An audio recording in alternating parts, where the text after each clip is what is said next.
साथियों, मैं आपको बताना चाहता हूं कि हरियाणा के कर्मचारी जो पुरानी पेंशन से वंचित कर दिए गए हैं और नई पेंशन स्कीम के अंतर्गत आते हैं, हम 2018 से लगातार सरकार के पास निवेदन भेज रहे हैं, अपनी रिक्वेस्ट कर रहे हैं, आंदोलन कर रहे हैं, धरना प्रदर्शन कर रहे हैं, हड़ताल कर रहे हैं कि हमें फिर से पुरानी पेंशन में ले लिया जाए, क्योंकि जो नेशनल पेंशन स्कीम एनपीएस है वो कर्मचारी के वर्तमान और भविष्य के लिए बहुत खतरनाक ही कहूंगा मैं, खतरनाक ही है। और इसके लिए पेंशन वाली संघर्ष समिति लगातार आंदोलनरत है। इसी कड़ी में हमने पीछे, जैसा कि आपको पता होगा कि 19 फरवरी 2023 को हमने मुख्यमंत्री आवास घेराव के लिए प्रदर्शन किया था पंचकुला में, जिसके ऊपर हरियाणा सरकार ने बड़ी निर्दयता के साथ बहनों पर, छोटे बच्चों पर, कर्मचारियों पर लाठी, आंसू गैस और डंडे भांजे थे।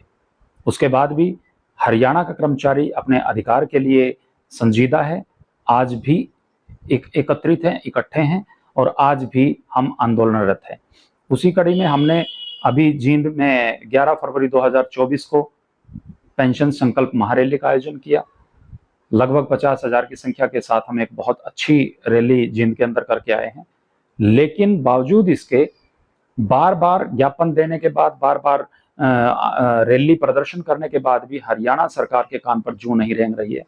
19 फरवरी के मुख्यमंत्री आवास घेराव के बाद मुख्यमंत्री खट्टर साहब ने लाठी डंडे मारने के बाद हमारे डेलीगेशन को बुलाया था, जिसमें हमारे राज्य प्रधान के नेतृत्व में डेलीगेशन मुख्यमंत्री जी से मिला था और एक कमेटी की घोषणा की थी कि ये कमेटी बैठा दे रहे हैं, ये ओपीएस पर हमें सोल्यूशन ला करके देगी।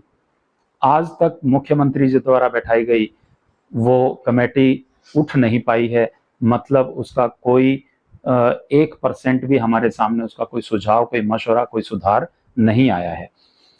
अब फिर हरियाणा पेंशन वाली संघर्ष समिति अपने अधिकार के लिए, क्योंकि हमने बिल्कुल आखिरी ज्ञापन हम दे चुके थे राज्यपाल के नाम पिछले साल जून में साइकिल यात्रा जो हमने की थी उसमें, उसके बाद विधानसभा चुनाव को देखते हुए एक बार फिर बिगुल बजा दिया है आंदोलन का और पेंशन वाली संघर्ष समिति हरियाणा फिर से मुख्यमंत्री आवास घेराव करने जा रही है 1 सितंबर 2024 को पंचकुला के अंदर। हम फिर से निवेदन करते हैं, मुख्यमंत्री जी, हरियाणा के लगभग 2 लाख कर्मचारियों ने लोकसभा चुनाव में वोट फॉर ओपीएस किया है और मेरे ख्याल से आपको ये बात भली भांति समझ आ चुकी होगी अब तक कि कर्मचारी के वोट फॉर ओपीएस ने आपकी पार्टी को सत्ता के किस दरवाजे पर लाकर खड़ा कर दिया है। समय रहते सद्बुद्धि का प्रयोग कीजिए।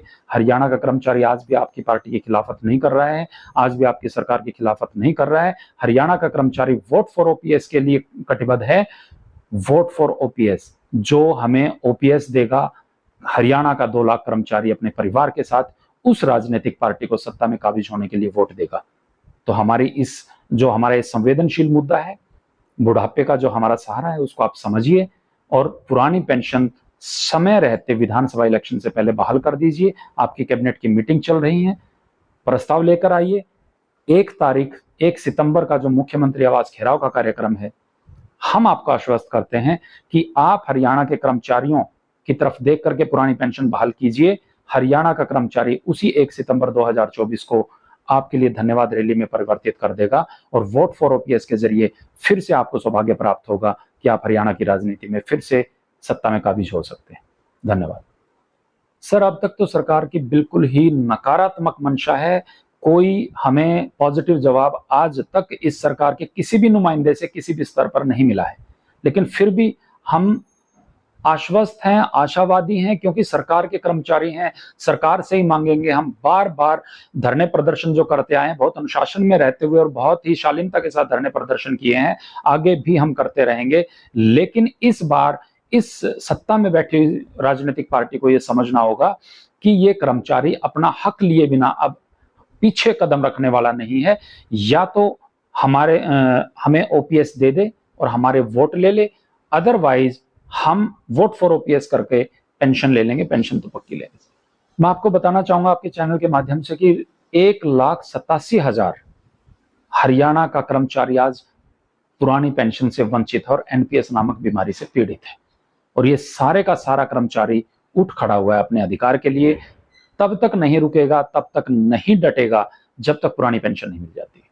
जैसा कि मैंने आपको बताया कि पेंशन बहाली संघर्ष समिति ने ऐलान कर दिया है कि विधानसभा चुनाव से पहले मुख्यमंत्री जी प्रस्ताव पारित करें, गजट नोटिफिकेशन जारी करें, पुरानी पेंशन को बहाल करें हरियाणा के कर्मचारियों के लिए, वरना पुरानी पेंशन बहाली संघर्ष समिति ऐलान कर चुकी है कि 1 सितंबर को पंचकुला के अंदर कबीर कुटिया मुख्यमंत्री आवास के घेराव हम करेंगे।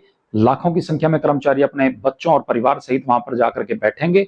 अब वो लाठी मारते हैं, गोले मारते हैं, मुकदमे दर्ज करते हैं, नौकरी छीनते हैं, वो उनके ऊपर है। हम सरकार के द्वार अपना हक मांगने के लिए फिर से जाने वाले हैं और इसी कड़ी में जिला स्तर पर हमारा पूरा शेड्यूल जारी हो चुका है।